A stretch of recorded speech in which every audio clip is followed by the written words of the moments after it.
Welcome to Ganesh study centre. Ganesh study సెంటర్ని ఇప్పటివరకు ఎవరైతే సబ్స్క్రైబ్ చేసుకోలేదో సబ్స్క్రైబ్ చేసుకోండి, అలాగే బెల్ ఐకాన్ మీద క్లిక్ చేసుకోండి. మనం ఈరోజు ఆర్ఎస్ అగర్వాల్ న్యూ ఎడిషన్లో మెన్సురేషన్ 2D అనే టాపిక్ అనేది డిస్కస్ చేయబోతున్నామండి. మన గణేష్ స్టడీ సెంటర్లో ఆర్ఎస్ అగర్వాల్ ఓల్డ్ బుక్తో పాటుగా ఇది ఓల్డ్ బుక్ అండి, న్యూ ఎడిషన్ కూడా చెప్పడం జరుగుతుందండి. అలాగే కిరణ్ అర్థమెటిక్ క్లాసెస్ కూడా చెప్పడం జరుగుతుందండి. ఈ క్లాసెస్ కావాలనుకుంటే Ganesh study centre contact number 8985020648 contact చేసి పూర్తి వివరాలను తెలుసుకోవచ్చు. ఆర్ఎస్ఆర్ ఓల్డ్ ఎడిషన్లో చూసుకున్నట్లయితే 2500, ఆర్ఎస్ఆర్ న్యూ ఎడిషన్లో చూసుకున్నట్లయితే 5000 అండ్ కిరణ్ బుక్లో చూసుకున్నట్లయితే 9500 బిట్స్ అండి. ప్రతి బిట్ కూడా ఎక్స్ప్లెయిన్ చేయడం జరుగుతుందండి. అది అన్ని కూడాను షార్ట్ కట్ అండ్ ఆప్షన్ త్రూగా చెప్పడం జరుగుతుంది. ఈ వీడియోస్ మీకు కావాలనుకుంటే గణేష్ స్టడీ సెంటర్ కాంటాక్ట్ నెంబర్కి మీరు కాంటాక్ట్ చేసి పూర్తి వివరాలను కనుక్కోవచ్చు. లేదా గణేష్ స్టడీ సెంటర్ యాప్ని మీరు ప్లే స్టోర్ నుంచి డౌన్లోడ్ చేసుకొని కూడా పూర్తి వివరాలను డౌన్లోడ్ చేసుకోవచ్చు అండి. యాప్ లోగో ఈ విధంగా ఉంటుంది. అయితే మనం ఈరోజు ఆర్ఎస్ అగర్వాల్ న్యూ ఎడిషన్లో మెన్సురేషన్ 2Dలో భాగంగా మన బుక్లో చూసుకున్నట్లయితే ఏరియాస్ అని కనిపిస్తుందండి. అందులో ఇప్పటి వరకు మనము 140 క్వశ్చన్స్ కంప్లీట్ చేసామండి. 141 నుండి చూడండి. The area of a square is twice that of a rectangle. The perimeter of the rectangle is 10 centimeters. If its length and breadth each is increased by 1 centimeters, the area of the rectangle becomes equal to the area of the square. The length of the side of the square is square యొక్క side కావాలన్నమాట. అక్కడ మనకి చతురస్ర వైశాల్యము దీర్ఘ చతురస్ర వైశాల్యం కంటే 2 రెట్లు ఎక్కువ. దీర్ఘ చతురస్రం యొక్క చుట్టుకొలత 10 సెంటీమీటర్లు, దాని పొడవు మరియు వెడల్పు ఒక్కొక్క సెంటీమీటర్ చొప్పున పెరిగితే దీర్ఘ చతురస్రం యొక్క వైశాల్యం చతురస్ర వైశాల్యానికి సమానం అవుతుందండి. అయినా చతురస్ర భుజం పొడవు ఎంత అని అడుగుతుందండి. చతురస్రం యొక్క భుజం పొడవు ఎంత? ఇటువంటి కన్ఫ్యూజ్గా ఉండే క్వశ్చన్స్ ఏమైనా ఉన్నట్లయితే మీరు సింపుల్గా స్కిప్ చేస్తే మంచిదండి. ఇక్కడ కన్ఫ్యూజ్ ఎక్కడ వస్తుందంటే మనకి ఇక్కడ ఏం ఇవ్వలేదు. దీర్ఘ చతురస్రం యొక్క చుట్టుకొలత మాత్రం ఇచ్చాడండి 10 సెంటీమీటర్లని. ఇక్కడ చతురస్రము దీర్ఘ చతురం 2 రెట్లు ఇక్కడ సమానం అని చెప్తున్నాడండి. మనకి చతురస్రం యొక్క వైశాల్యం అనేది ఇచ్చినా లేదా చతురస్రం యొక్క భుజం పొడవు ఇచ్చినా సింపుల్గా ఉంటుంది. ఎందుకంటే దీర్ఘ చతురస్రంకి అయితే 2 కొలతలు కావాలి, చతురస్రంకి అయితే ఒక కొలత మాత్రం సరిపోతుందండి. కాబట్టి మీకు కన్ఫ్యూజ్లా ఉంటుంది కాబట్టి స్కిప్ చేయండి, లాస్ట్లో చేసుకోండి. మరి లాస్ట్లో ఎలా చేయాలంటే ఇచ్చిన డేటా అంతా కూడా ఏమేమి ఇచ్చాడో ముందు రాసుకుంటే మనకు కొంతవరకు అవగాహన వస్తుందండి. అందులో మన క్లారిటీగా ఉన్న డేటా ముందు తీసుకోండి. దీర్ఘ చతురస్రం యొక్క చుట్టుకొలత ఇచ్చాడండి. దీర్ఘ చతురస్రం యొక్క చుట్టుకొలత 2 × L+B కదండి. 2 × L+B = 10 అయినట్లయితే మరి L+B ఏమవుతుందండి? 5 అవుతుందండి. దీన్ని ఈక్వేషన్ నెంబర్ 1గా తీసుకొని ఇది పక్కన పెట్టండి. మనకి ఎల్ వాల్యూ కావాలంటే లేదా బి వాల్యూ కావాలంటే బి వాల్యూ కానీ ఎల్ వాల్యూ నేను తీసుకుంటున్నాను అండి. ఎల్ వాల్యూ కావాలంటే ఇక్కడ చతురస్రం యొక్క భుజం పొడవు అడిగాడు. ఓకే, ఎల్ వాల్యూ కావాలంటే ఏమవుతుందండి? ఈ బి అటు పంపించేసినట్లయితే 5 - B అవుతుందండి. 5 - B ఇది కొన్నిసార్లు 6లా అయిపోతుంది నాకు కొంతవరకు. కాబట్టి ఏం చేస్తానంటే ఎల్ వాల్యూ కాకుండా బి వాల్యూ తీసుకుంటున్నాను. బి అనేది కొన్నిసార్లు 6లా రాసేస్తుంటాము. కాబట్టి ఏం చేస్తాను, బి ఏది తీసుకున్నా పర్వాలేదండి. 5 - L ఎల్ని ఇలా రాస్తాను కాబట్టి కొంతవరకు నాకు అవగాహన ఉంటుంది. ఓకే, ఇది మనకి ఇచ్చిన డేటా అండి. నెక్స్ట్ ఏమన్నాడండి? దీర్ఘ చతురస్రం యొక్క చతురస్ర వైశాల్యం దీర్ఘ చతురస్రం కంటే 2 రెట్లు ఎక్కువ అండి. చతురస్ర వైశాల్యం అంటే దీర్ఘ చతురస్ర వైశాల్యం కావాలనుకోండి. దీర్ఘ చతురస్రం యొక్క వైశాల్యం A = ఏమవుతుందండి? L × B కదా. L అంటే LI పెట్టుకోండి, L అంటే LI పెట్టుకోండి. B మీన్స్ ఏం పెట్టుకుంటారంటే 5 - L పెట్టుకోండి. అప్పుడు ఏమవుతుందండి? 5L - L² అవుతుందండి. 5L - L². అంతే కదా దీర్ఘ చతురస్రం యొక్క వైశాల్యం ఇది. మరి చతురస్ర వైశాల్యం ఏమవుతుందండి? ఇది దీర్ఘ చతురస్ర వైశాల్యం అండి. ఇది చతురస్ర వైశాల్యం చూసుకున్నట్టు దీనికి 2 రెట్లు కాబట్టి ఏమవుతుందండి? 2 × 5L - L² అండి. అంటే ఏమవుతుందండి? 10L - 2L² అవుతుందండి. 10L - 2L². ఇలా ఉంచండి. ఇప్పుడు దాని పొడవు మరియు వెడల్పుకి ఒక్కొక్కటి 1 సెంటీమీటర్ పెరిగితే దీని యొక్క పొడవు LLనండి. బి మాత్రం ఏంటండి? 5 - L అండి. దీనికి ఏం చేయాలంటే ఒక్కొక్కటి ప్లస్ చేయాలన్నమాట. పెంచితే దీర్ఘ చతురస్ర వైశాల్యము చతురస్ర వైశాల్యం సమానం అయిపోతుందండి. ఒక్కొక్కటి పెంచిన తర్వాత దీర్ఘ చతురస్ర వైశాల్యం చూడండి. ఇది దీర్ఘ చతురస్రము, ఇది చతురస్రం ఇక్కడ రాస్తున్నానండి. దీర్ఘ చతురస్ర వైశాల్యం ఏమవుతుందండి? L+1 ఇది 5+1 అంటే 6 అవుతుందండి. G = 6 - L అవుతుందండి. కాబట్టి 6 - L ఇది దీర్ఘ చతురస్ర వైశాల్యం అండి. ఇది చతురస్ర వైశాల్యం ఇక్కడ వచ్చింది మనకి ఎంత అంటే 10L. 10L మైనస్ 2L² అండి. 2L², ఈ రెండు కూడా సమానం అని అర్థం అనమాట. ఇప్పుడు చూడండి, L ఇంటూ 6 అవుతుందండి. L into L minus L² అవుతుందండి. ఇక్కడ 1 ఇంటూ 6 అవుతుందండి. 1 ఇంటూ L అవుతుందండి. ఈజ్ ఈక్వల్ టు ఇక్కడ 10L మైనస్ 2L² అండి. ఇప్పుడు ఈ L² పంపించండి, అది ఈ 2L² తీసుకొచ్చండి. అప్పుడు ఏమవుతుందండి, ప్లస్ 2L కాబట్టి ప్లస్ 2L² నుంచి L² మైనస్ చేస్తే ఏమవుతుందండి, L² అవుతుందండి. ఈ 10L కూడా ఇటు తీసుకొచ్చండి, ఏమవుతుందండి, మైనస్ 10L అవుతుందండి. ఇక్కడ 6L మైనస్ L అంటే ప్లస్ 5L అండి. ప్లస్ 5L మైనస్ 10L అంటే ఏమవుతుందండి, మైనస్ 5L అవుతుందండి. ఇంకా ఇక్కడ ఏముందండి, ప్లస్ 6 ఉందండి. ఇంకా అంతే, ఈజ్ ఈక్వల్ టు 0. అంటే L² minus 5L plus 6 is equal to 0 వచ్చిందండి. ఇప్పుడు ఈ Lని మనము 6ని 5 1 అని రాసుకోవచ్చండి. ఇక్కడ ప్లస్ ఉంది కాబట్టి రెండు మనము ఏం తీసుకోవచ్చండి, పాజిటివ్ తీసుకోవాలి లేదా నెగిటివ్ తీసుకోవాలి. కాబట్టి రెండింటికి నెగిటివ్ సింబల్ ఇచ్చామనుకోండి, ఇది మనకి సరిపోతుందా, సరిపోవట్లేదండి. అదే 2 3 తీసుకున్నాం అనుకోండి, ఈ రెండు నెగిటివ్ ఇస్తే సరిపోతుందండి. కాబట్టి ఇక్కడ L ఈజ్ ఈక్వల్ టు 2 అవుతుంది, L ఈజ్ ఈక్వల్ టు 3 కూడా మనకి అడ్జస్ట్ అవుతుంది, రెండు కూడా అడ్జస్ట్ అవుతాయండి. L ఈజ్ ఈక్వల్ టు 2 కరెక్టే, అలా L ఈజ్ ఈక్వల్ టు 3 కూడా కరెక్టేనండి. L ఈజ్ ఈక్వల్ 2 3 రెండు ఏదో ఒకటి ఉపయోగించుకోవచ్చండి. L ఈజ్ ఈక్వల్ 2 ఉపయోగించామనుకోండి, అప్పుడు మనకి B ఈజ్ ఈక్వల్ ఏమవుతుందండి, ఇక్కడ B ఈజ్ ఈక్వల్ చూడండి ఏముందండి, 5 మైనస్ L అండి. B is equal 5 minus L అంటే 5 మైనస్ 2 అంటే ఏమవుతుందండి, 3 అవుతుందండి. అది L ఈజ్ ఈక్వల్ 3 ఉపయోగించుకున్నాం అనుకోండి, అప్పుడు B ఈజ్ ఈక్వల్ ఏమవుతుందండి, 5 మైనస్ 2 కాబట్టి 5 మైనస్ 3 కాబట్టి 2 అవుతుందండి. అంటే 2 3లో వస్తే చూడండి, ఇక్కడ కూడా 2 3లో వచ్చిందండి. ఏదైనా తీసుకోవచ్చు, అంటే ఇందులో ఇది తీసుకోకండి, ఎందుకంటే B ఎక్కువైపోతుందండి, L కంటే B తక్కువ ఉండాలి. కాబట్టి 3 2 తీసుకోండి, ప్రాబ్లం ఏది తీసుకున్నా ఒకటేనండి. ఇప్పుడు మనకి ఏం కావాలంటే చతురస్రం యొక్క భుజం పొడవు కావాలి. అంటే ఇక్కడ మనం ఎక్కడ కూడా మనం చతురస్రం గురించి ఇంకా మెన్షన్ చేయలేదు, అన్ని దీర్ఘ చతురస్రం ఉపయోగించి చేసాము. కానీ ఇక్కడ చతురస్రం యొక్క వైశాల్యం ఉందండి. ఇక్కడ ఏది చతురస్రం యొక్క వైశాల్యం ఇక్కడ ఉంది, ఏదంటే 10L మైనస్ 2L². కాబట్టి ఇది A ఈజ్ ఈక్వల్ టు ఏమవుద్దండి, 10L అంటే 10 ఇంటూ 3 మైనస్ 2L అంటే 2 ఇంటూ 3² అండి. అంటే ఏమైందండి, ఇది 30, ఇది మైనస్ 9 ఇంటూ 2 అంటే 18 అండి. ఈజ్ ఈక్వల్ టు 12 అవుతుందండి. అంటే A is equal to 12. A is equal to 12 అంటే A ఇక్కడ ఎంత అండి, S² కదండి. S² ఈజ్ ఈక్వల్ టు 12 అండి. మరి S కావంటే ఏమవుతుందండి, √12 అవుతుందండి. ఈ √12ని √4 ఇంటూ 3 అని రాసుకోవచ్చండి. √4 మీన్స్ 2 కాబట్టి 2√3 అవుతుందండి. అంటే 2√3 సెంటీమీటర్స్ ఇస్ కరెక్ట్ ఆన్సర్ అండి. 2√3 సెంటీమీటర్స్ ఎక్కడ నుంచి చూడండి, ఫస్ట్ ఆప్షన్ ఉంది కాబట్టి first option is correct answer అనమాట. ఓకే, ఈ విధంగా మనం చేసుకోవచ్చండి answer.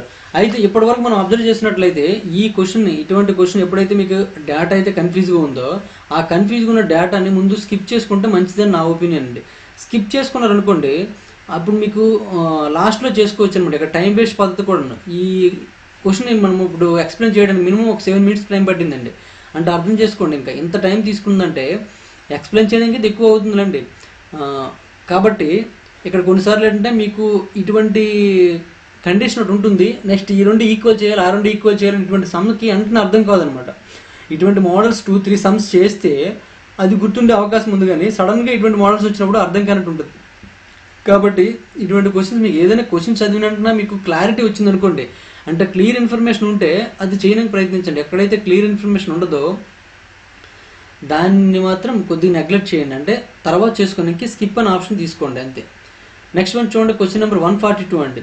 29 times the area of a square is 1 square meter less than 6 times the area of the second square, and the 9 times its side exceeds the perimeter of another square by 1 meter. The difference in the sides of these squares is అని ఇచ్చాడండి. ఇది కూడా question చూసినట్లయితే చిన్న confuse ఉందండి, ఒకసారి చూసుకోండి. చతురస్ర విస్తీర్ణంకి 29 రెట్లు రెండవ చతురస్రం, అంటే ఒక చతురస్ర విస్తీర్ణంకి 29 రెట్లు రెండవ చతురస్ర వైశాల్యం కంటే 6 రెట్ల కంటే 1 చదరపు సెంటీమీటర్ తక్కువ అండి. మొదటి దాని భుజానికి 9 రెట్లు ఇతర చతురస్ర చుట్టుకొలత కంటే 1 మీటర్ ఎక్కువ అన్నాడండి. పెరిమీటర్ అన్నాడా, ఓకే. అయినా ఆ చతురస్రాల భుజాల పొడవుల మధ్య తేడా ఎంత అని అడుగుతున్నాడండి. ఆ చతురస్ర భుజాల మధ్య పొడవుల మధ్య తేడా అంటుండండి. ఇప్పుడు ఆ రెండు చతురస్రం యొక్క భుజాల పొడవులు అనేది ఒకటి A1 ఇంకోటి A2 అనుకోండి. ఇక్కడ కూడా డేటా చూడండి ఒక క్లియర్గా లేదు. A1 A2 కంటే XY అనుకుందానండి, ఎందుకంటే ఒకటి X ఇంకోటి Y, అంటే 1 2 మళ్ళీ ఇంకా కన్ఫ్యూజ్లో ఉంటాయి. ఒకటి X ఒకటి Y అని అనుకుందామండి, అదే ఒకటి A B అనుకోవచ్చు, ఏం ప్రాబ్లం లేదు. XY బాగా అలవాటు కాబట్టి XY అనుకుందాము. ఇంకేమన్నాడండి, చతురస్ర విస్తీర్ణానికి 29 రెట్లు అండి. మొదటి చతురస్రం అంటే దీని యొక్క విస్తీర్ణానికి 29 రెట్లు అంటే 29x² అనమాట. ఈజ్ ఈక్వల్ టు రెండవ చతురస్ర వైశాల్యాన్ని కంటే 6 రెట్లు అన్నాడండి. అంటే 6y² అండి. కంటే 1 సెంటీమీటర్ తక్కువ అన్నట్టు -1 అండి. అంటే దీని ఈక్వేషన్ నెంబర్ 1గా తీసుకోండి. ఇంకోటి ఏమి ఇచ్చాడండి, మొదటి దాని భుజానికి 9 రెట్లు. మొదటి దాని భుజం x కదండి, అంటే 9x. Next is equal to ఇతర చతురస్ర చుట్టుకొలత కంటే 1 మీటర్ ఎక్కువనండి. ఇతర చతురస్ర చుట్టుకొలత ఏమవుతుందండి, 4y అవుతుందండి. కంటే 1 ఎక్కువ అండి. దీని ఈక్వేషన్ నెంబర్ 2 తీసుకొని మనం ప్లాన్ చేయాల్సి ఉంటుంది అనమాట.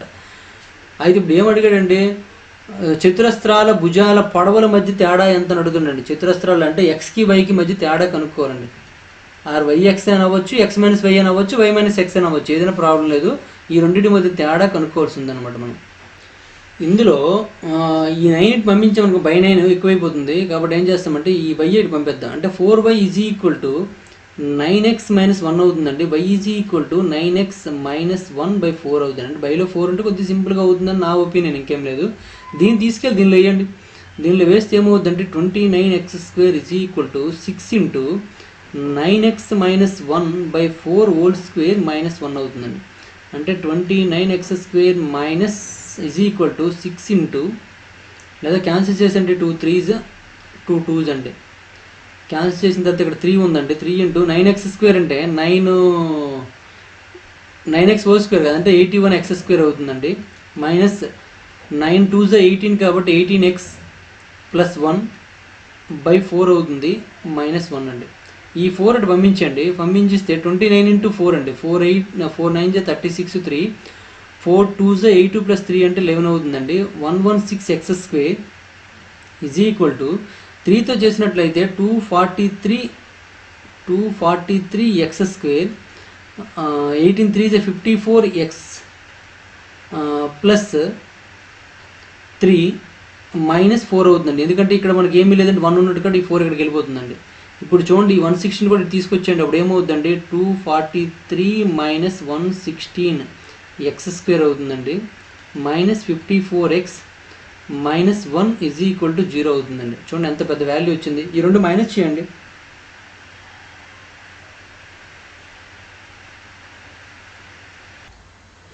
ఇక్కడ చూడండి చిన్న మిస్టేక్ చేసాము. ఇక్కడ ముందు మనం కట్ చేసామండి. ముందు కట్ చేయడం కావద్దు, ఎందుకంటే మొత్తం చేస్తాం కదా, మళ్ళీ అంతా చెరపాలా. ఇక్కడ ముందు మనం కట్ చేయకూడదండి.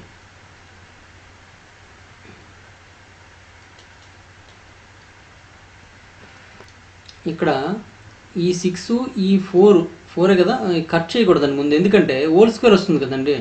అంటే 29x² ఈజ్ ఈక్వల్ టు 6 ఇక్కడ దీనికి హోల్ స్క్వేర్ అయిన తర్వాత కట్ చేయాలండి. ఎందుకంటే ఈ బ్రాకెట్ లోపల ఉందండి 4, అందుకే కట్ చేయకూడదు. బ్రాకెట్ లోపల ఉందండి. ఇప్పుడు బ్రాకెట్ లోపల హోల్ స్క్వేర్ చేయండి. 9² కాబట్టి 81 అవుతుందండి. 81x², 2 9s 18 కాబట్టి 8 అంటే 2ab కదా, ప్లస్ 1 అండి. హోల్ బై 4² అంటే 16 అవుతుందండి. ఇప్పుడు కట్ చేసుకోవచ్చు ఏమైనా ఉంటే.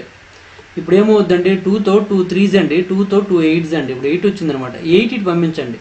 పంపించిస్తే 8 9s ఎంత అండి, 72 అంటే 2x² వచ్చింది. 72 7 ఉంది. 8 2s 16 అండి. 16 7 23 అవుతుందండి. అంటే 232x² ఈజ్ ఈక్వల్ టు ఇక్కడ ఈ రెండు ఇంటూ చేసినట్లయితే 243x², ఈ రెండు ఇంటూ చేసినట్టు 18 3s ఎంత అండి 54 అండి. 54x ప్లస్ 3 -8 అవుతుందండి. ఇప్పుడు దీన్ని పంపించండి. పంపించినట్లయితే 243 నుంచి 243 - 232x² అవుతుందండి. -54x - 5 is equal to 0. ఈ రెండు మైనస్ చేసినట్లయితే చూడండి ఇక్కడ 3 నుంచి 2 మైనస్ చేస్తే 1 అంటే 11x² వచ్చిందండి. 11x² -54x - 5 is equal to 0 అండి. ఇప్పుడు దీన్ని మనం సాల్వ్ చేయాల్సి ఉంటుందండి. సాల్వ్ చేయాలంటే ఇక్కడ మనకు చూడండి ఎవరండి, ఇక్కడ 11 5 ఇంటూ చేయాలండి. ఇంటూ చేస్తే ఇక్కడ మధ్యలో 54 వచ్చినట్టుగా ప్లాన్ చేయాలి. 54 వచ్చినట్టు ప్లాన్ చేయాలంటే 11 5 55 కాబట్టి 55 × 1 అనమాట. ఆ విధంగా తీసుకోవాలి. అంటే 11x² -55x ప్లస్ 1x అనమాట. -5 ఈజ్ ఈక్వల్ టు 0. ఇక్కడ 11x కామన్ తీసామనుకోండి. కామన్ తీస్తే ఇక్కడ ఏం మిగులుతుందండి, x మిగులుతుంది. x - 5 మిగులుతుందండి. ఇక్కడ +1 కామన్ తీసామనుకోండి, x - 5 మిగులుతుందండి, x = 0 అనమాట. ఇక్కడ మీకు ఏమర్థమైందండి, x - 5 ఇంటూ 11x + 1 = 0 అవుతుందండి. అంటే x = 5 అని అర్థమైంది. ఇంకోటి ఏంటంటే x -1/11 అని అర్థమైందండి. మరి దీనిలో ఏం తీసుకుంటారంటే, ఎక్స్ అంటే ఏంటి, ఒక భుజం యొక్క పొడవు కాబట్టి ఎప్పుడు కూడా నెగిటివ్ పాజిబుల్ అవ్వదు కాబట్టి మనం పాజిటివ్ వాల్యూ తీసుకోవాలండి, పాజిటివ్ వాల్యూ మాత్రమే తీసుకోవాలి. కాబట్టి మనం 5నే తీసుకుంటామండి. x = 5 correct. అయితే మనకి ఏమొచ్చిందంటే, చతురస్రం యొక్క భుజము, ఒక చతురస్రం యొక్క భుజం పొడవు 5 వచ్చిందండి. ఇంకొక చతురస్రం యొక్క భుజం ఉందండి, y కావాలి. y కావాలంటే xకి yకి రిలేషన్ చూడండి, ఇక్కడ ఉందండి y వాల్యూ, దాన్ని తీసుకొని చేసేయండి. x = 5 అయినట్లయితే y = ఏమవుద్దండి, 9 × 5 - 1/4 అండి. 9 5 = 45, 45 - 1 అంటే 44 అవుతుంది, 44/4 అండి. అంటే ఏమవుతుందండి, 11 అయ్యిందండి. ఇప్పుడు ఈ రెండింటికి డిఫరెన్స్ అండి, అంటే మనకి ఏంటి వచ్చిందండి, x = 5 వచ్చింది, y = 11 వచ్చింది. ఈ రెండింటికి డిఫరెన్స్ ఎంత అండి, 6 అండి. కాబట్టి ఆన్సర్ ఏమవుద్దండి, 6 ఈజ్ కరెక్ట్ ఆన్సర్. వేసండి ఇక్కడ y - x = 11 - 5 = 6 అండి. 6 ఈజ్ కరెక్ట్ ఆన్సర్. ఓకేనా, ఈ విధంగా చేయొచ్చు అండి. చూడండి ఇక్కడ ఎంత ప్రాసెస్ వచ్చిందండి. ఇక్కడ x² వచ్చేదే మనకి ఎక్కువ టైం వేస్ట్ అవుతుందండి. ఆ టైం వేస్ట్ ఉండకూడదంటే కరెక్ట్గా మనం చేసుకోవాలంటే మనకి ఫ్రీడమ్ ఉండాలన్నమాట, ఫుల్ టైం ఉండాలి, అప్పుడే మీకు మంచి ఆలోచనలు వచ్చి బాగా చేయగలరు. కాబట్టి ఇటువంటి క్వశ్చన్స్ మీకు వస్తే స్కిప్ చేయడానికి ఎక్కువ ఇంపార్టెన్స్ ఇవ్వండి. నెక్స్ట్ వన్ చూడండి, ఏంటి సార్ ప్రతిదీ స్కిప్ చేసామంటే మనకి ఆ ఉండే హార్డ్ లెవెల్స్ బట్టి క్వశ్చన్ మీకు అర్థమైతే ఓకేనండి, అర్థం కాకపోతే స్కిప్ చేసుకోండి. వెంటనే అర్థమైపోయి చేయగలను. మ్యాథ్స్ స్టూడెంట్స్ అక్కడే మైనస్ అయిపోతారండి, ఎందుకంటే ఇది ఎలాగైనా చేసేస్తాను, సగం చేసిన తర్వాత మనం వదిలిపెట్టేస్తే మళ్ళీ మొదటి నుండి చేయాలి కదా, టైం వేస్ట్ అయిపోతుందండి. చాలామంది ఏం చేస్తారంటే దాన్ని పట్టుకొని లాగుతూ ఉంటారండి, అక్కడ టైం వేస్ట్ అయిపోతుంది వాళ్ళకి. నువ్వు ఎక్కడికి వదిలేసావో అక్కడికి వదిలేసే, దానికి కొంత స్పేస్ ఇచ్చేయాలి, రఫ్ వర్క్లో కూడా స్పేస్ ఇచ్చేయాలండి. అంటే మళ్ళీ రఫ్ వర్క్ మొదటి నుండి స్టార్ట్ చేయకుండా దాన్ని రఫ్ వర్క్ స్పేస్ ఇచ్చారనుకోండి, మీరు ఆల్రెడీ రఫ్ వర్క్ చేసిన దానికి పైన ప్లేస్ ఉంటుంది, ఆ ప్లేస్ కింద కొంత ప్లేస్ ఉంచిస్తే మళ్ళీ రిపీట్గా మళ్ళీ రాయవసరం లేదండి నెంబర్స్. అక్కడ చాలామంది తప్పు చేస్తారండి, రఫ్ వర్క్ అందులో ఇరికించేస్తుంటారు అనమాట. అవసరమైతే 2 పేపర్స్ ఎక్స్ట్రా తీసుకోండి, తప్పేమీ లేదు. బట్ ఏంటంటే క్లియర్గా ఉండాలన్నమాట రఫ్ వర్క్ చేసేటప్పుడు కూడా. ఒకదాని ఆన్సర్ మరొక దానికి వేస్తే చాలా తప్పు అయిపోతుంది. కష్టపడి మనం చేసిన క్వశ్చన్కి ఆన్సర్ కరెక్ట్ లేకపోతే చాలా బాధ అనిపిస్తుంది. క్వశ్చన్ నెంబర్ 143 చూడండి. A rectangular plank √2 meters wide is placed symmetrically on the diagonal of a square of side 8 meters as shown in the figure. The area of the plank is అని ఇచ్చాడండి.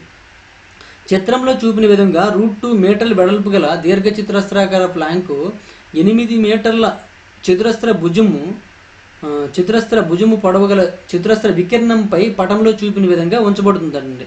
అయినా Planck యొక్క వైశాల్యం కావాలండి, అంటే ఈ Planck యొక్క వైశాల్యం కావాలి. దీని యొక్క భుజం పొడవు ఎంత అండి, 8 అని ఇచ్చాడండి. ఇది వెడల్పు ఇచ్చాడండి, √2 meters అని ఇచ్చాడండి. కానీ మనకి ఏంటంటే ఈ పొడుగు కావాలండి, ఇక్కడ నుంచి ఇక్కడ వరకు కావాలి, ఇక్కడ నుంచి ఇక్కడ వరకు కావాలంటే చూడండి, ఇక్కడ √2 ఉందంటే ఆటోమేటిక్గా ఇది ఏమవుతుందండి, ఇది 1 అయినప్పుడే ఇది √2 అవుతుందండి. ఇక్కడ కూడా ఇది కూడా 1 అయినప్పుడు మాత్రమే ఏమవుతుందండి, ఇది √2 అవుతుందండి. మరి ఇది 1 అయిందంటే ఇది 1 అయితే √2 అవుతుంది కదా. ఇది 1 అయితే ఇక్కడ నుంచి ఇక్కడ వరకు ఎంత ఉంటుందండి, 7 ఉంటుందండి. ఇక్కడ నుంచి ఇక్కడ వరకు కూడా ఏమవుతుందండి, 7 అవుతుందండి ఆటోమేటిక్గా. మరి ఇక్కడ నుంచి ఇక్కడికి ఎంత అవుతుందండి, 7√2 అవుతుందండి డయాగ్రామ్ ప్రకారం. అంటే మీకు ఇది లెక్క ప్రకారం అర్థమైపోయిందండి. L = ఏమవుతుందండి, 7√2 వస్తుందండి. B = లెక్కలో ఇచ్చాడండి, √2 ఇచ్చాడు. మనకి ప్లాంక్ యొక్క వైశాల్యం కావాలండి. ప్లాంక్ యొక్క వైశాల్యం A = L × B కాబట్టి L ఎంత అండి, 7√2 × √2 అండి. ఏమవుతుందండి, √2 × √2 అంటే ఏమవుతుందండి, 2 అవుతుందండి. 7 2 ఎంత అండి, 14 అండి. 14 square meters is correct answer అండి. 14 square meters is correct answer. Diagram ప్రకారమే చేయండి, ఇంకేం వద్దండి. డయాగ్రామ్ ప్రకారం చేసుకుంటే మీకు క్లారిటీ వచ్చేస్తుంది అనమాట. ఓకేనండి. ఇది 1 అయినప్పుడు మాత్రమే ఇది √2 అవుతుందండి, ఎందుకంటే ఇది ఒక స్క్వేర్ కాబట్టి. స్క్వేర్కి డయాగ్నల్ ప్రకారంగా ఉంది కాబట్టి ఇది 1 ఉంటే ఇది √2 అవుతుందండి. మరి ఇది 1 అయితే ఆటోమేటిక్ ఇక్కడ నుంచి ఇక్కడ వరకు 7 ఉంటుంది, ఇక్కడ నుంచి ఇక్కడ వరకు కూడా 7 ఉంటుందండి. ఇది 7 అయితే ఈ డయాగ్నల్ ఎంత అవుతుందండి, 7√2 అవుతుందండి. ఆ విధంగా నేను చేశాను అనమాట. ఓకే, నెక్స్ట్ వన్ చూడండి. క్వశ్చన్ నెంబర్ 144 అండి. what will be the area of 4 meters height wall on all 4 sides of a rectangular hall having perimeter is 64 meters. 64 మీటర్ల చుట్టుకొలత కలిగిన దీర్ఘచతురస్రాకార హాలు 4 వైపులా 4 మీటర్ల ఎత్తైన గోడ విస్తీర్ణం ఎంత ఉంటుంది అన్నాడండి. మీకు ఇది మనకి 2Dకి సంబంధించిన ఫార్ములా కాదండి, 3Dకి సంబంధించింది. 4 గోడల వైశాల్యము is equal to formula 2 × L + B × H అండి. 2 × L + B అంటే ఏంటంటే చుట్టుకొలత అండి. ఆల్రెడీ ఇక్కడ చుట్టుకొలత ఇచ్చాడండి. ఎంత అంటే 64 అని ఇచ్చాడు, 64. మరి గోడ ఎంత అండి, ఎత్తు 4 మీటర్లు ఇచ్చాడు, ఇంటూ 4 అనమాట చేసేది. 64 × 4 చేసినట్లయితే 4 4 = 16 అండి, 4 24 25 అవుతుందండి, 256 అవుతుందండి, 256. అంటే first one is correct answer అనమాట. ఈ విధంగా చేసుకోవచ్చు. 4 గోడల వైశాల్యం అంటే ఎప్పుడు కూడాను ఏ పటంకైనా సరే, ఏ 3D ఫిగర్కైనా సరే 4 గోడల వైశాల్యం అంటే భూ పరిధి లేదా భూ చుట్టుకొలత ఇంటూ ఎత్తు అండి. అదే ఘనపరిమాణం అంటే భూ వైశాల్యం ఇంటూ ఎత్తు అనమాట. తేడా చూడండి, ఘనపరిమాణం అడిగినప్పుడు భూ వైశాల్యం ఇంటూ ఎత్తు, అదే 4 గోడల వైశాల్యం అన్నప్పుడు ఘనపరిమాణం వైశాల్యం అడిగినప్పుడు మాత్రము చుట్టుకొలత ఇంటూ ఎత్తు అండి. అది తేడా అనమాట. అది మీకు గుర్తుంటే చాలు. మీకు 3D వచ్చేటప్పుడు నేను ఈ ఫార్ములా 2 × L + B × H అనే ఫార్ములా ఎలా వచ్చింది కూడా మనం చెప్పడం జరిగిందండి. ఆల్రెడీ RSR ఓల్డ్ బుక్లో చెప్పడం జరిగింది. న్యూ ఎడిషన్లో మళ్ళీ ఒకసారి రిపీట్ చేస్తాను, అప్పుడు మీకు అర్థమైపోతుంది ఇంకా. ఓకే, నెక్స్ట్ వన్ చూడండి. క్వశ్చన్ నెంబర్ 145 అండి. The area of 4 walls of a room is 120 m² and the length is twice the breadth. If the height of the room is 4 meters then the area of the floor is అని ఇచ్చాడండి. అంటే floor అంటే కింద మనకి bottom యొక్క వైశాల్యం, అంటే B ముందు కనుక్కోవాలన్నమాట. గది 4 గోడల వైశాల్యం ఇచ్చాడండి. గది 4 గోడల వైశాల్యం అనగానే మీకు ఫార్ములా తెలుసు కాబట్టి ఇప్పుడే చెప్పాను, 2 × L + B × H అనమాట, ఈజ్ ఈక్వల్ టు 120 అండి. ఇంకోటి ఏం తెలుసు అండి, గది యొక్క ఎత్తు ఇచ్చాడండి. ఎత్తైనా if the height of the room అంటే ఎత్తు H ఈజ్ ఈక్వల్ ఇచ్చాడండి. H ఈజ్ ఈక్వల్ ఎంత అండి, 4 అండి. దాని ప్రకారం ఏమవుతుందండి, 2 × L + B ఎత్తు ఎంత అండి, H 4 కాబట్టి ఈజ్ ఈక్వల్ టు 120 అండి. 4తో చూసుకున్నట్టయితే 4 1 = 430 అండి, 4 1 = 430. ఇంకా 2తో 2 1 = 215 అండి. అంటే మనకి L + B is equal to ఏమైందండి, 15 అయిందండి. ఇంకేమన్నాడండి, పొడవు వెడల్పుకి 2 రెట్లు అన్నాడండి. పొడవు వెడల్పుకి 2 రెట్లు అండి, అంటే 2B అనమాట. అంటే దాని ప్రకారం L ఈజ్ ఈక్వల్ 2B అయినట్లయితే 2B + B is equal to 15 అండి. మరి B అంటే 3B అవుతుంది కదా, 3B ఈజ్ ఈక్వల్ టు 15. మరి B ఈజ్ ఈక్వల్ టు ఏమవుతుందండి, 15/3 అంటే 5 అవుతుందండి. B ఈజ్ ఈక్వల్ టు 5 అయినట్లయితే మరి L ఈజ్ ఈక్వల్ టు ఏమవుతుందండి, 2 × 5 అంటే 10 అవుతుందండి. ఇప్పుడు మనకి ఏం కావాల్సిందే, నేల యొక్క విస్తీర్ణం కావాలంటే ఏరియా కావాలి. ఏరియా ఈజ్ ఈక్వల్ టు ఏంటంటే L × B అంటే 10 × 5, 10 5 ఏమవుతుందండి, 50 అవుతుంది. 50 m² ఇస్ కరెక్ట్ ఆన్సర్ అండి. అంటే second option is correct answer. ఈ విధంగా మనం ఆన్సర్ చేసుకోవచ్చు. నెక్స్ట్ వన్ చూడండి. క్వశ్చన్ నెంబర్ 146 అండి. A tank is 25 meters long, 12 meters wide and 6 meters deep.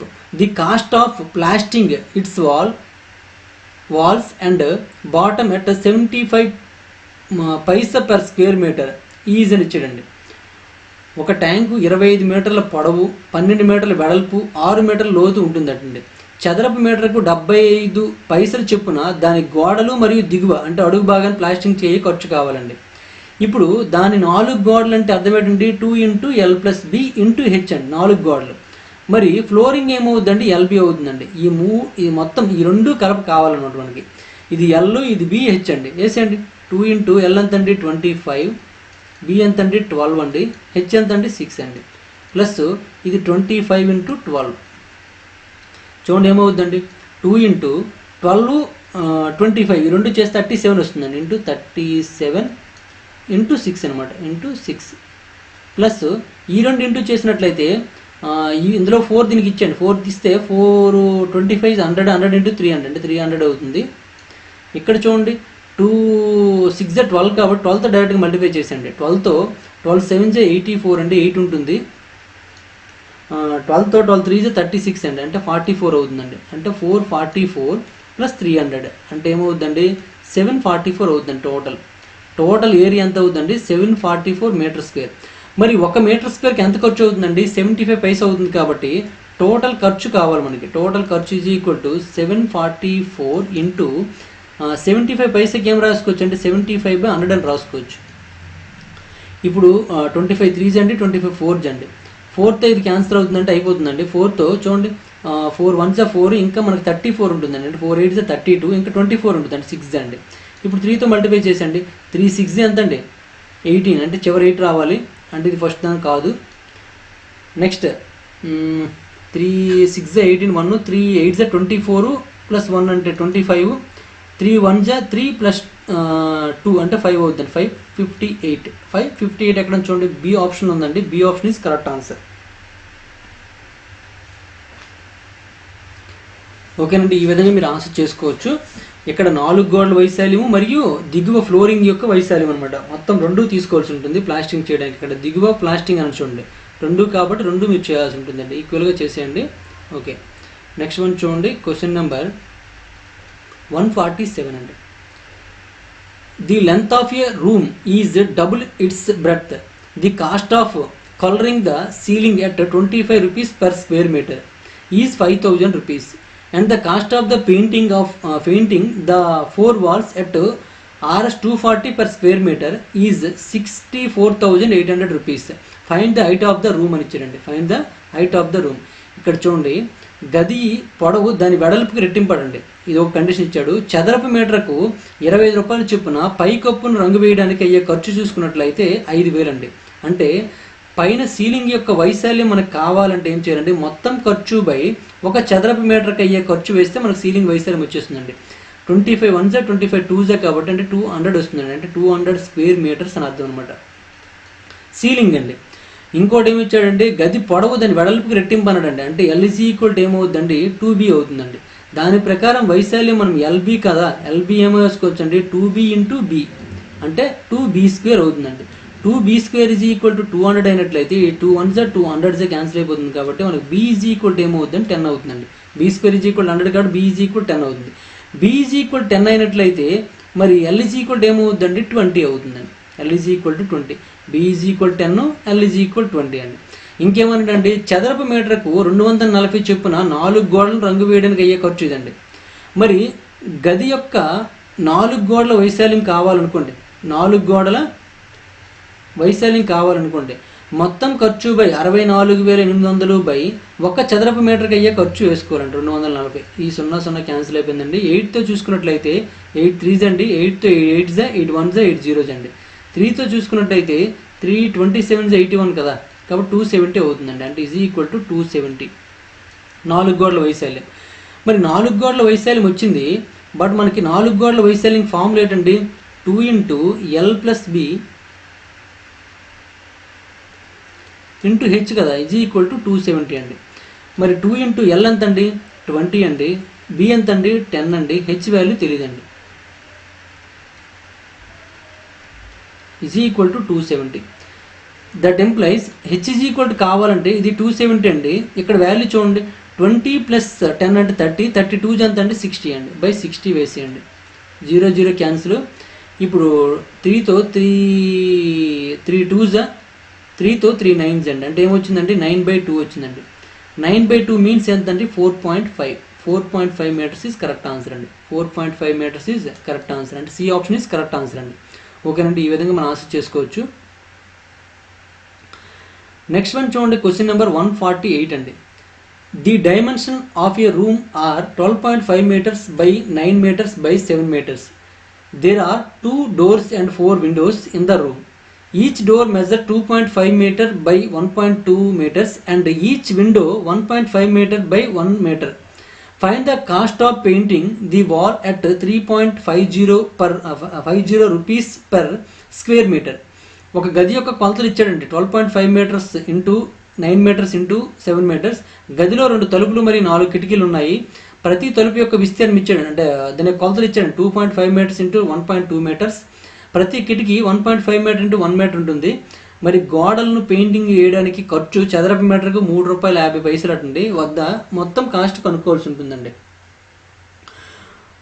గది చూడండి, 1 మీటర్కి అయ్యే ఖర్చు ఎంత అండి ₹3.50 అండి. అంటే ఇందులో మనకి ఏముందండి 7 ఉందండి. కాబట్టి 7 టేబుల్తో ఏదైతే క్యాన్సిల్ అవుతుందో మనం అదే ఆన్సర్గా కన్సిడర్ చేయొచ్చు. ఏమో అలాగేమో ఛాన్స్ ఉందేమో చూద్దామా ఒకసారి. 7 టేబుల్తో 7 1s 7 ఇంకా 35 ఉంటుంది. 7 5s 35, ఈ 5 మిగిలిపోతుందండి. అది ఆన్సర్ కాకపోవచ్చు నా అంచనా అనమాట. ఒకసారి చెక్ చేద్దాం. ఇది 7 1 7 అంటే 40 ఉంటుంది, 7 5 35 ఇంకా 51 ఉంటుంది, 49 అంటే ఇంకా 25 ఉంటుంది, ఇది కూడా అవ్వదండి. ఇక్కడ చూడండి 7 1 7 అండి, ఇంకా 31 ఉంది, 7 4 28 అంటే ఇంకా మళ్ళీ 31 ఉంది, 28 మళ్ళీ 35 ఉంది, ఇది అవుతుందండి. కాబట్టి ఆన్సర్ నేను ఇదిగా ఫిక్స్ అయిపోయానండి. ఇంకా ఎందుకంటే 7 ఇంటూ ఒక 5 చేస్తే 35 వస్తుందండి, కాబట్టి 0.50 నేను అనుకుంటానండి, ఇంకేం లేదు. అందులో 7 ఉంది కాబట్టి ఇది ఆన్సర్ ఎక్స్పెక్ట్ చేస్తున్నాను నేను. మనకి 100% అదే ఆన్సర్ అవ్వచ్చండి, ఇంకెందుకు ఛాన్స్ లేదనమాట.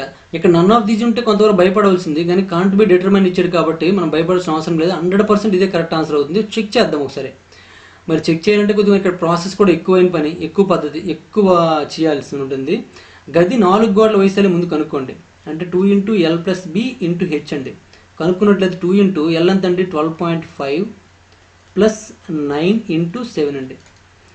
ఇక్కడ 12.5 9 అంటే ఏమవుతుందండి 21.5 అవుతుందండి, అంతేనా. 21.5 ఇంటూ 2 ఇంటూ 7 అండి.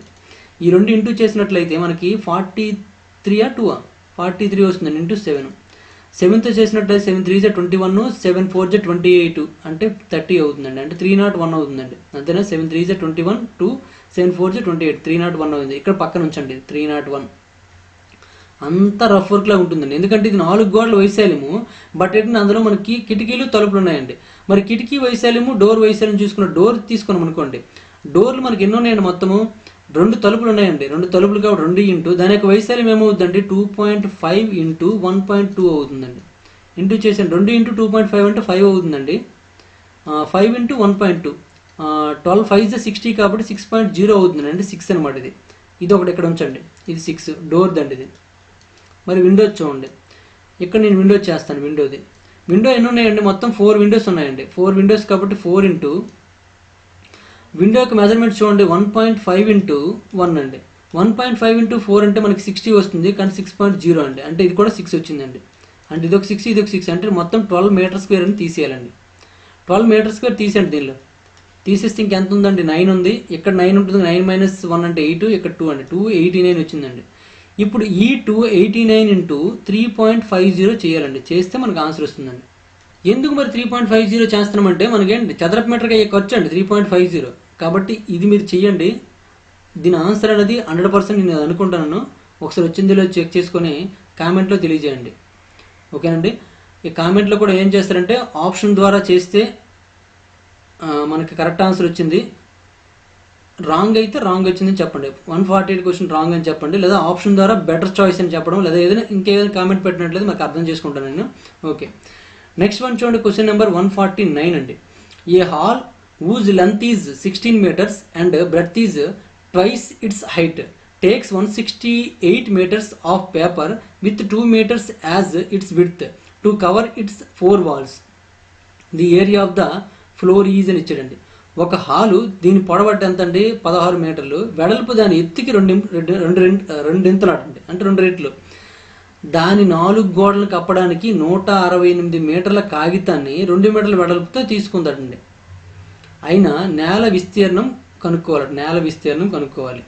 ఇప్పుడు ఇక్కడ మనకు చూసుకున్నట్లయితే ఈ గోడలను 4 గోడలు కప్పడానికి ఎంత అయ్యిందండి, అంటే 4 గోడల వైశాల్యం మీకు కావాలంటే 4 గోడల వైశాల్యం ఏమవుతుందండి, మన లెక్క ప్రకారం అయితే 2 into L plus B into H చేస్తే మనకు రావాలి. ఎంత అవుతుందండి 168 మీటర్ల కాగితాన్ని 2 మీటర్ల వెడల్పుతో తీసుకున్నాడండి. అంటే మొత్తం మనకి 4 గోడల వైశాల్యం ఏమవుతుందండి 168 ఇంటూ 2 అవుతుంది. లెక్కలో ఇచ్చినవన్నీ వేసండి, అందులో ఏమి ఇచ్చాడండి ఎల్ ఇచ్చాడండి 16 అని ఇచ్చాడు, బి ఇవ్వలేదండి, బి ఏంటంట 2హెచ్ అంటే ఇక్కడ హెచ్జీ కూడా తెలియదు కాబట్టి ఎక్స్ అని తీసుకుందామండి, హెచ్ తీసుకోకుండా ఎక్స్ అని తీసుకున్నాను. అప్పుడు బీజీ ఈక్వల్ ఏమవుతుందండి 2x అవుతుందండి, ఎందుకంటే వెడల్పు దాని ఎత్తుకు 2 ఎంత అన్నాడు కదా 2x into X is equal to ఈ 2 ఇంటూ చేసండి 2తో 2 8 16 1 2 6 12 13 1 336 అయ్యిందండి. ఇప్పుడు చూడండి 2 ఇంటూ 16 అంటే 32 అవుతుందండి, ప్లస్ 2 2 4x ఇంటూ ఎక్స్ అండి ఈజ్ ఈక్వల్ టు 336. అంటే ఏమైందండి 4x² plus 32x minus 336 is equal to 0 అండి. అన్నింటిలో 4 ఉంది కాబట్టి 4 తీసేయండి బయటికి, x² ప్లస్ 8x మైనస్ ఇక్కడ కూడా 4 తీసినట్లయితే 4 8 ఇంకా 16 ఉంటుంది, 4 4 అండి 84 వచ్చింది, ఈజ్ ఈక్వల్ టు 0 అండి. ఇప్పుడు 84ని విడదీయాలి, 8 రావాలండి. ఎలా విడదీయండి? 84 12 7 దూరం అయిపోతుంది, అంటే 12 7 తీసుకోండి. దీన్ని మళ్ళీ 4 3 రాసుకోవచ్చు. 4 3 రాసుకోవచ్చు అంటే ఇక్కడ ఇందులో 2 అడిగిద్దామా? 2 అంటే 14తో చేయొచ్చు. ఇంకా 14 ఇంటూ 14 6 అనుకుంటా, అంతేనా? 14 6 అండి. అంటే ఈ రెండింటి డిఫరెన్స్ చూడండి, 8 వచ్చిందే లేదండి. అంటే ఇప్పుడు దేనికి మైనస్ పెట్టాలండి? ఇక్కడ చూడండి ప్లస్ 8 ఉంది కాబట్టి దీనికి ప్లస్ సింబల్ పెట్టాలి, దీనికి మైనస్ సింబల్ పెట్టాలండి. అంటే ప్లస్ 14 మైనస్ 6 అనమాట. అంటే x ఈజ్ ఈక్వల్ ఏమవుతుందండి? x ఈజ్ ఈక్వల్ 6 ఒకటి ఆన్సరు, ఇంకోటి x ఈజ్ ఈక్వల్ ఏంటంటే 14 మైనస్ 14 ఆన్సర్ అండి. x ఈజ్ ఈక్వల్ మైనస్ 14 అనేది పాసిబుల్ కాదండి, ఎందుకంటే నెగిటివ్ ఉండకూడదు. x ఈజ్ ఈక్వల్ 6 కరెక్ట్ అనమాట. x ఈజ్ ఈక్వల్ 6 కరెక్ట్ అయినట్లయితే మనకి l ఈజ్ ఈక్వల్ 12 ఉందండి, b ఈజ్ ఈక్వల్ అంటే 2x కదా, అంటే 2 ఇంటూ 6 అండి, అంటే 12 అవుతుందండి. b ఈజ్ ఈక్వల్ కూడా 12, l is equal 12, b is equal 12. l is equal 12 కాదండి 16, ఇది 16. కాబట్టి మనకి ఏం కావాలి? ఫ్లోర్ యొక్క వైశాల్యం కావాలి, నేల యొక్క విస్తీర్ణం కావాలండి. అంటే a is equal to l into b కాబట్టి అంటే 16 ఇంటూ 12 అవుతుందండి. 16 12 ఎంత అండి? 12తో 12 6 చూసుకున్నట్లయితే 12 6 72, 7 12 1 12 అంటే 192 అవుతుందండి. 192 ఎక్కడ చూడండి, బి ఆప్షన్ ఉందండి. B option is correct answer అండి. B option is correct answer. ఈ విధంగా మనం ఆన్సర్ పెట్టుకోవచ్చు. B option is correct answer. అర్థమైందని అనుకుంటున్నాను నేను. ఏం లేదండి, 4 గోడల వైశాల్యం ఫార్ములా ప్రకారం ఇదండి, లెక్క ప్రకారం ఇదండి వాల్యూ. ఎందుకంటే 168 మీటర్ల కాగితాన్ని చూడండి, గోడలను కప్పడానికి 168 మీటర్ల కాగితాన్ని 2 మీటర్ల వెడల్పుతో తీసుకుంటుందండి. అంటే కాగితం వెడల్పు ఎంత అంటే 2 మీటర్ల వెడల్పు ఉంది కాబట్టి మొత్తం మనం ఇంటూ చేయవలసి ఉంటుంది అనమాట. ఇది 4 గోడల వైశాల్యం అవుతుంది. నెక్స్ట్ వన్ చూడండి, క్వశ్చన్ నెంబర్ 150 అండి. The cost of papering the 4 walls of a room is 475. Each one of the length and breadth and height of another room is double that of this room. The cost of papering the wall of this new room is అని ఇచ్చాడండి. ఒక గది యొక్క 4 గోడలను paper చేయడానికి అయ్యే ఖర్చు 475 అండి. మరొక గది యొక్క పొడవు, వెడల్పు, ఎత్తు ఒక్కొక్కటి గది అంటే ఈ గది కంటే రెట్టింపడండి. అయితే ఈ కొత్త గది గోడలను పేపర్ చేయడానికి అయ్యే ఖర్చు ఎంత అని అడుగుతున్నాడండి. మొదటి గది యొక్క 4 గోడల వైశాల్యం 2 into L plus B into H అవుతుందండి. ఇది ఈక్వల్ అంటే ఇది దీనికి అయ్యే ఖర్చు ఎంత అంటే 475 అండి. అంటే ఇది వైశాల్యం కాదు, దీనికి అయ్యే ఖర్చు ఇది. కానీ ప్రతిదీ కూడా డబుల్ అవుతుందండి. అంటే ఇక్కడ న్యూది తీసుకున్నట్లయితే, న్యూ డయాగ్రామ్ తీసుకున్నట్లయితే, ఓల్డ్ డయాగ్రామ్ అంటే న్యూ డయాగ్రామ్ తీసుకున్నట్లయితే ఈ 2 ఇంటూ ఎల్ ఉండిపోతుంది, ఇది 2l అవుతుంది, ప్లస్ ఇది 2b, ఇది 2h అండి. అప్పుడు ఏమవుతుందంటే అన్ని 2 కామన్ తీసండి, ఇక్కడ 2 బయటకు వచ్చిందండి, ఇంటూ ఇందులో నుంచి 2 బయటకు వచ్చిందండి, ఇంటూ ఎల్ ప్లస్ బి. ఇక్కడ ఒక 2 ఉందండి, ఆ 2 కూడా ముందు తీసుకొచ్చండి, ఇంటూ హెచ్ అండి. ఇప్పుడు చూడండి ఇదంతా కూడా ఎలా ఉందండి, పాతలా ఉందండి. 2 2s 4 అండి, 4 ఇంటూ ఇది పాతది, ఇదంతా కూడా పాతది ఓల్డ్. దానికి ఎంత ఖర్చు అయిందండి? 475 ఖర్చు అయిందండి. 475 ఇంటూ చేసేయండి. 4 ఇంటూ 475 చేసినట్లయితే 4 5 22, 4 7 28, 30 33, 4 4 16 ప్లస్ 3 అంటే 19 అవుతుంది. అంటే 1900 రూపీస్ ఇస్ కరెక్ట్ ఆన్సర్ అండి. 1900 ఎక్కడ చూడండి, 4th ఆప్షన్ ఉంది కాబట్టి 4th option is correct answer. ఈ విధంగా మీరు ఆన్సర్ పెట్టుకోవచ్చండి. అర్థమైంది అనుకుంటాను నేను. ఇక్కడ ఓల్డ్ 4 గోడల వైశాల్యం 2 into L plus B into H అండి, దానికి అయ్యే ఖర్చు ఇది. న్యూ చూసుకున్నట్టు అన్ని డబల్ కాబట్టి అన్ని డబల్ వేసాము, 2లన్నీ బయట తీసినట్లయితే ఇక్కడ ఈ 2 వరకే బ్రాకెట్ పెట్టింది, ఎందుకంటే ఇది అక్కడ దీన్ని పోలి ఉంది కాబట్టి ఆ వాల్యూస్ ఇక్కడ వేసామండి. వేస్తే ఇక్కడ 2 2s 4 కాబట్టి దీని వాల్యూ 475 వేస్తే ఈ 2 ఇంటూ చేస్తే మనకు ఆన్సర్ వచ్చేసింది అనమాట. ఇలా మనం సింపుల్గా చేయొచ్చు. నెక్స్ట్ వన్ చూద్దామండి, question number 151. Question number 151, the ratio of the height of a room to it's semi perimeter is 2:5. It cost 260 to paper the walls and the room with paper 50 centimeters wide at 2 per meter, అంటే 2 per meter allowing an area of 15 square meters for the door and windows. The height of the room is అని ఇచ్చాడండి. గది యొక్క ఎత్తు దాని అర్ధ చుట్టుకొలత నిష్పత్తి చూసుకున్నట్లయితే 2:5. గది గోడలను 50 సెంటీమీటర్ల వెడల్పు కాగితంతో మీటర్కు ₹2 చొప్పున కాగితం చేయడానికి 260 రూపాయలు ఖర్చు అవుతుందండి. తలుపులు మరియు కిటికీల కోసము 15 చదరపు మీటర్ల విస్తీర్ణాన్ని అనుమతించిన గది ఎత్తు ఎంత అని అడుగుతున్నాండి. గది ఎత్తు ఎంత? ఇక్కడ చూడండి, గది ఎత్తు మరియు దాని యొక్క అర్ధ చుట్టుకొలతకు నిష్పత్తి ఇచ్చాడండి. గది ఎత్తు హెచ్చు, దాని అర్ధ చుట్టుకొలత అంటే అర్థం ఏంటంటే L+B అనమాట. ఈ రెండింటికి నిష్పత్తి ఎంత అండి? 2:5 అనమాట. అంటే H=2 అయినట్టయితే L+B ఎంత అవుతుందని 5 అవుతుందని అర్థం అనమాట. గది గోడలను 50 సెంటీమీటర్ల వెడల్పు కాగితంతో మీటర్కు ₹2 చొప్పున కాగితం చేయడానికి ఎంత అయిందండి? ఖర్చు 260 అయిందండి. అంటే ఎన్ని మీటర్లు అవుతుందో మీరు తెలుసుకోవాలి. ఇక్కడ పేపర్ యొక్క లెంత్ ఎంత ముందు కనుక్కుందామండి. పేపర్ యొక్క లెంత్ ఎల్ అంటే మీరు మళ్ళీ ఈఎల్ అనుకుంటారు, అందుకే పేపర్ యొక్క లెంత్ అని రాశాను.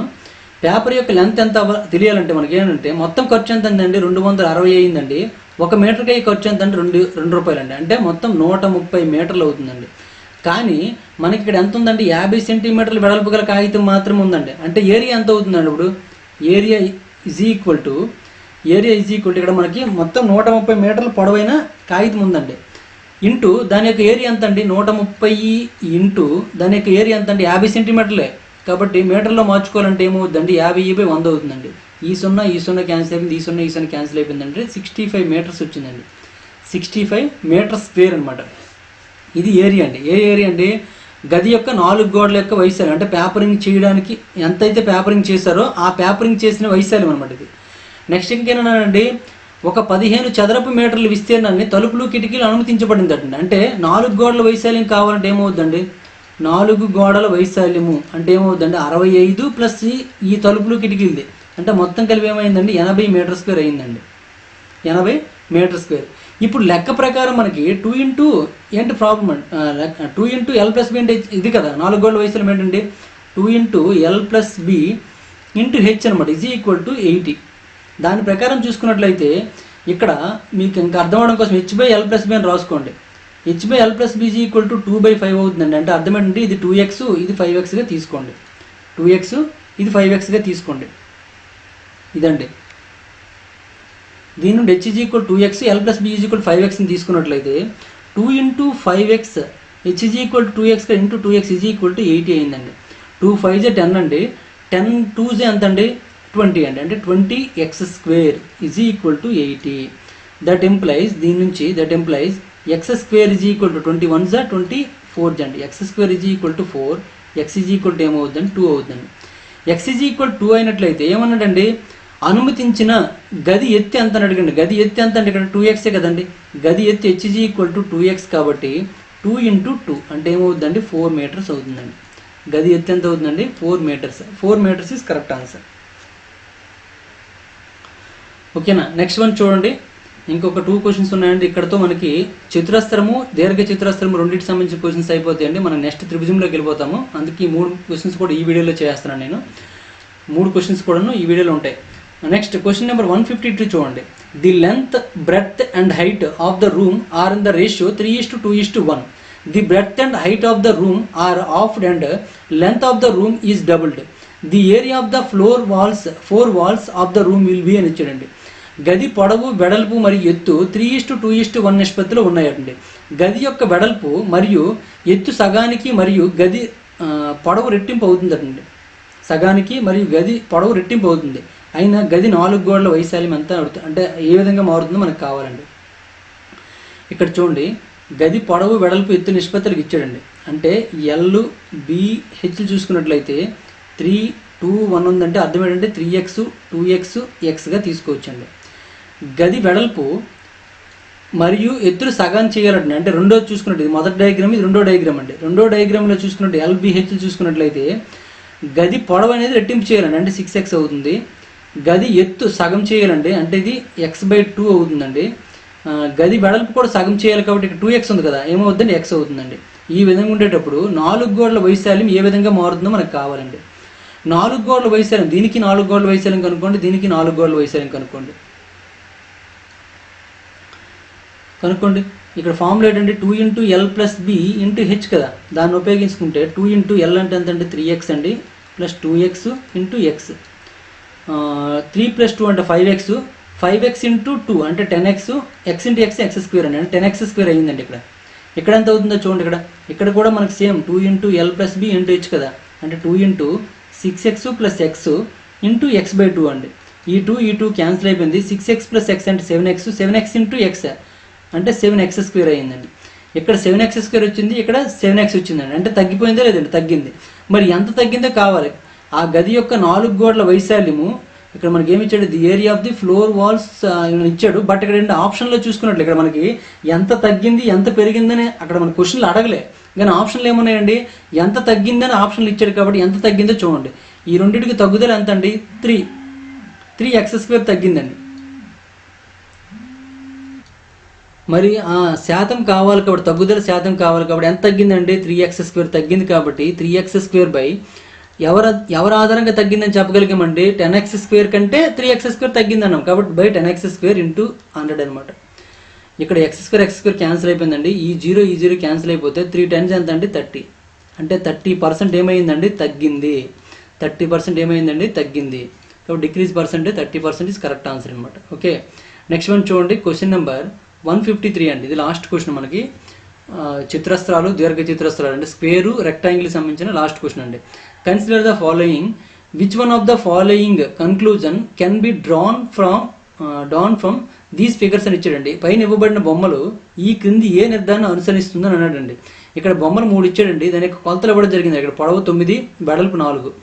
ఇక్కడ చిత్రస్త్రం ఇవ్వడం జరిగింది. వాటి యొక్క భుజం పొడవు అనేది 6 ఇచ్చాడండి. ఇక్కడ లంబకోంతర భుజం ఇవ్వడం జరిగింది. ఇక్కడ బేస్ 8, హైట్ 9 ఇచ్చాడండి. The areas of 3 figures are different అన్నాడు. 3 బొమ్మల వైశాల్యాలు అన్నీ భిన్నంగా ఉన్నాయి అన్నాడండి. Next, the areas of all 3 figures are equal అన్నాడు. 3 బొమ్మల వైశాల్యాలు సమానంగా ఉన్నాయి అన్నాడండి. Next, the perimeter of the 3 figures are equal అండి. 3 చిత్రాల చుట్టుకొలత సమానం అన్నాడండి. Next, perimeter of the figure 1 and 2 are equal అన్నాడండి. అంటే 1 మరియు 2 బొమ్మల చుట్టుకొలత సమానంగా ఉంటాయి అన్నాడండి. అంటే ఇక్కడ మనం చూడండి, ఇటువంటి క్వశ్చన్ వస్తే స్కిప్ చేయమని చెప్పాను నేను. బట్ ఇక్కడ ఏంటంటే మనకి క్వశ్చన్లో క్లారిటీ చూడండి. ఇక్కడ వైశాల్యం, ఇక్కడ వైశాల్యం, చుట్టుకొలత అంటే మనం ఏంటంటే ఓన్లీ వైశాల్యం చుట్టుకొలత మాత్రం కనుక్కుంటే సరిపోతుంది. ఆప్షన్కి ఒక్కటి కనుక్కోవాల్సిన అవసరం లేదు. ఇక్కడ మళ్ళీ ఆప్షన్స్ నెక్స్ట్ వైశాల్యాలు చుట్టుకొలతలు కనుక్కోవడం చాలా చాలా సింపుల్ అండి. దీని యొక్క వైశాల్యం చూడండి, ఎందుకంటే దీర్ఘ చతురస్రం కాబట్టి L/B కాబట్టి 9 4 ఎంత అంటే 36 అండి. ఇది చతురస్రం కాబట్టి చతురస్రం ఏంటంటే సైడ్ స్క్వేర్ అంటే 6 × 6 కాబట్టి ఇది కూడా ఏమవుతుందండి 36 అవుతుందండి. ఇది ½ BH అండి ఫార్ములా. త్రిభుజం యొక్క ఫార్ములా మనం ఇప్పటివరకు చెప్పలేదు. ½ BH అండి. మనం ఆల్రెడీ ఓల్డ్ బుక్లో చెప్పాము. నెక్స్ట్ వేరే దగ్గర యూజ్ అయ్యి కానీ మనము ఈ మెన్సరేషన్లో ఇంక స్టార్ట్ చేయలేదు కాబట్టి ½ BH అనమాట. అంటే 1/2 ఇంటూ B అంటే 8 అండి, H అంటే 9 అండి. 2 1s 2 4s 4 9s ఎంత అంటే 36 అండి. ఇది కూడా 36. అంటే అన్ని వైశాల్యాలు కూడా సమానంగా ఉన్నాయండి. కాబట్టి మనకు ఆన్సర్ ఏమవుతుందండి, 3 బొమ్మల వైశాల్యాలు సమానంగా ఉంటాయని అర్థం అవుతుంది అనమాట. అంటే అంత సింపుల్గా చేస్తాను చూడండి. దీన్ని స్కిప్ చేయాల్సిన అవసరం లేదనమాట. క్వశ్చన్ చూడండి, క్వశ్చన్లో వాల్యూస్ అనేవి చాలా సింపుల్గా ఉన్నాయండి, చాలా సింగిల్ డిజిట్ నెంబర్స్. నెక్స్ట్ రెండింటిలో వైశాల్యం అడిగాడు, రెండింటిలో చుట్టుకొలతలు అడిగాడు. ఒకసారి వైశాల్యం మనం చెక్ చేసినట్లయితే ఈ 2 ఆప్షన్లు ఏదో ఒకటి తేలిపోతుంది. ఒకవేళ 2 కాదనుకోండి, చుట్టుకొలతలు ట్రై చేసామనుకోండి, ఈ రెండింటిలో ఏదో ఒకటి తెలిసిపోతుంది. ఓకేనండి, 20 seconds లోపలే మనకు ఆన్సర్ అయిపోతుందండి, ఏ ప్రాబ్లం లేదు. ఓకేనండి, ఇప్పటివరకు మనము మెన్సరేషన్లో రెక్టాంగిల్ అండ్ స్క్వేర్ సంబంధించిన క్వశ్చన్స్ అన్నీ కూడా చూసాము. అందులో ఉండే ఫార్ములాస్, బేసిక్స్ అన్నీ కూడాను ఎవరైతే నీట్గా నా నోట్స్ని ఫాలో అవ్వకుండా మీరు సపరేట్గా నోట్స్ రాసుకుంటున్నారో, ఎక్కడైతే మీకు బేసిక్స్ కనిపిస్తున్నాయో, అంటే చూడండి ఇప్పుడు త్రిభుజం స్క్వేర్స్ వచ్చినప్పుడు, స్క్వేర్ కానీ రెక్టాంగిల్ కానీ వచ్చినప్పుడు దాని యొక్క వైశాల్యాల పరంగా ఇప్పుడు చూడండి ఒక క్వశ్చన్ మనకు ఆవిడ వచ్చిందండి. చతురస్రము, దీర్ఘ చతురస్రం యొక్క వైశాల్యాలు సమానంగా ఉన్నప్పుడు దాని యొక్క చుట్టుకొలతలు ఏ విధంగా ఉంటాయి, ఏది ఎక్కువ ఏది తక్కువ, అటువంటి పాయింట్స్ మనం చెప్పాను చూడండి. మధ్యలో కొన్ని పాయింట్స్ మనం చెప్పుకున్నాం. అటువంటి పాయింట్స్ అన్నీ కూడా మీరు నోట్స్ రాసేటప్పుడు సపరేట్గా బేసిక్స్ సంబంధించిన ఒక 2 పేజీలు కానీ 3 పేజీల నుంచి ఆ బేసిక్స్లోనే రాసుకోవాలండి. ఎప్పుడు కూడా మీరు ఎగ్జామ్ ముందు చదవలసిందంతా కూడా బేసిక్స్ చదువుకుంటే సరిపోతుంది అనమాట. మిగిలినంతా కూడా మీకు ఆటోమేటిక్గా ఫ్లోలో వచ్చేస్తుందండి. ఎందుకంటే మనం 1-2 క్వశ్చన్స్ ప్రాక్టీస్ చేయలేదండి. ఇప్పటి వరకు మనం 153 క్వశ్చన్స్ ప్రాక్టీస్ చేసాము. 153 కూడా ఏమున్నాయండి, రెక్టాంగిల్ను ఓన్లీ స్క్వేరే ఉన్నాయండి. అంటే అంటే ఓన్లీ రెక్టాంగిల్ చూసుకుంటే ఒక 80 క్వశ్చన్స్ చేసి ఉంటాము. స్క్వేర్ సంబంధించి ఒక 70 క్వశ్చన్స్ చేసి ఉంటామండి. అంటే 70 క్వశ్చన్స్ చేసాం స్క్వేర్ అంటే ఇంకా ఎక్కడ డౌట్ ఉంటుందండి. మనం మర్చిపోతే ఏం మర్చిపోతామండి, బేసిక్స్ మర్చిపోతాం. కాబట్టి బేసిక్స్ అన్నీ కూడా రాసుకోండి. మీరు క్వశ్చన్స్ ఆన్సర్స్ అయితే రాసుకోకపోయినా పర్వాలేదు, కానీ మీకు ఈ వీడియో చూసినప్పుడు ఏదైనా బేసిక్ పాయింట్లు అనిపించింది అనుకోండి, ఆ బేసిక్ పాయింట్ని అంతా కూడా రాసుకోండి. రాసుకుంటే మీకు మంచి నోట్స్ లాగా ఉంటుందన్నమాట. మన బేసిక్స్, నేను చెప్పిన బేసిక్స్ ఉన్నాయి, దాంతోపాటుగా ఏదైనా మిస్ అయినవి ఉన్నా సరే, మీకు ఇంకేదైనా మంచి పాయింట్లు అనిపించినా సరే ఆ బేసిక్ కింద రాసుకోండి. ఇందులో ఏదైనా మనం షార్ట్ కట్ చెప్పేటప్పుడు, లేకపోతే అలా కాదు ఇలా చేస్తే బాగుంటుంది, ఇక్కడ ఐడియాస్ కొన్ని ఇచ్చానండి, ఏది స్కిప్ చేయాలి, ఏది స్కిప్ చేయకూడదు, అటువంటి సందర్భంలో కూడా అటువంటి నోట్స్ కూడా రాసుకోండి. ఒక పేజీలో సపరేట్గా ఒక పేజ్ పెట్టుకొని దానికి ఆ పేజ్ అనమాట, అంటే టెక్నిక్స్ అనమాట ఇవి. ఈ టెక్నిక్స్ కూడా మీకు గుర్తుంటేనే మీరు ఫుల్ఫిల్గా ఆన్సర్ చేయగలరు, లేకపోతే టైం వేస్ట్ అయిపోతుంది అనమాట. ఇప్పుడు క్వశ్చన్స్ అనేవి లెంతీ ఇచ్చేస్తున్నాను. ఇప్పుడు క్వశ్చన్ చూడండి, ఇదే క్వశ్చన్ 153 క్వశ్చన్ అంటే చాలా సింపుల్గా ఉంది, కానీ ఈ క్వశ్చన్ చదవడానికి మినిమం 20 సెకండ్స్ తీసుకుంటుందండి టైం. అంటే మిగిలిన 20 సెకండ్స్ లోపల మీరు ఆన్సర్ చేయగలగాలి. ఇంకా టైం ఎక్కువ తీసుకున్నాం అనుకోండి, దీనివల్ల వేరే బిట్ యొక్క టైం అనేది మీరు కిల్ అయిపోతుంది అనమాట. ఆ కిల్ అవ్వకుండా ఉండాలంటే మీరు జాగ్రత్త పడాలి, అంటే టెక్నిక్స్ తెలుసుకోవాలి. ఈ క్వశ్చన్కి ఆన్సర్ చేయగలమా చేయలేమా, క్వశ్చన్ చదివినట్టే మీకు అర్థమైపోవాలి. ఓకేనా, అలా ట్రై చేయండి. ఓకేనండి, ఇప్పటివరకు మనము ఈ స్క్వేర్ రెక్టాంగిల్ సంబంధించిన వీడియోస్ అయితే చూసాము. ఈ వీడియో మీకు నచ్చినట్లయితే లైక్ చేయండి, అలాగే కామెంట్ రూపంలో తెలియజేయండి. మనం ఫర్దర్ క్లాసెస్ అనేవి, నేను డిజిటల్ క్లాసెస్ అని ప్లాన్ చేస్తున్నాను. దానికి సంబంధించి మీరు ఏమి హెల్ప్ చేయవలసింది ఏంటంటే, మీ ఫ్రెండ్స్కి ఒకరు లేదా ఇద్దరిని మనము మన గణేష్ స్టడీ సెంటర్లో జాయిన్ చేసినట్లయితే వాటి ద్వారా వచ్చే అమౌంట్తో నేను ఏంటంటే డిజిటల్ క్లాసెస్ అనేది నేను ప్లాన్ చేసుకుంటున్నాను. డిజిటల్ క్లాస్ ఉన్నట్లయితే మీకు ఖచ్చితంగా లైవ్ క్లాసెస్ పెడతానండి. లైవ్ క్లాసెస్ కూడా మీకు డౌట్ సెషన్ ఉంటుందండి, అంటే మీరు డైరెక్ట్గా క్లాస్ అవుతున్నప్పుడే మీరు డౌట్ అడగొచ్చు. అవసరమైతే మీ వీడియో కూడా అక్కడ ప్లే అయినట్టుగా నేను ప్లాన్ చేస్తాను. అంటే మనం ఏదైతే మనం గణేష్ స్టడీ సెంటర్ యాప్ తీసుకున్నామో, యాప్లో మనకు అన్ని రకాల ఫెసిలిటీస్ ఇచ్చాడండి లైవ్ క్లాస్ చేయడానికి. ఆ లైవ్ క్లాస్లో ఇంటరాక్టివ్ క్లాస్ అయ్యేటట్టు, అంటే స్టూడెంట్స్ మేము, అంటే నేను చెప్పేటప్పుడు మధ్యలో మీరు స్టూడెంట్స్ కూడా డౌట్ అడగడానికి అవకాశం ఉండేటట్లుగా మన యాప్లో వెసులుబాటు ఉంది. కాబట్టి మనకు కావాల్సిన ఎక్విప్మెంట్ ఏంటంటే ఓన్లీ మనకి డిజిటల్ బోర్డు. ఆ బోర్డు కావాలి కాబట్టి దానికి మనకి అమౌంట్ అవసరం అవుతుంది. ప్రతి ఒక్కరు కూడాను మినిమం ఒకరిని లేదా ఇద్దరిని స్టూడెంట్స్ని జాయిన్ చేశారనుకోండి, ఖచ్చితంగా వీలున్నంత త్వరగా నేను ఆ బోర్డుని అనేది పర్చేజ్ చేయొచ్చండి. ఈ హెల్ప్ చేయండి నాకు. Thank you for watching.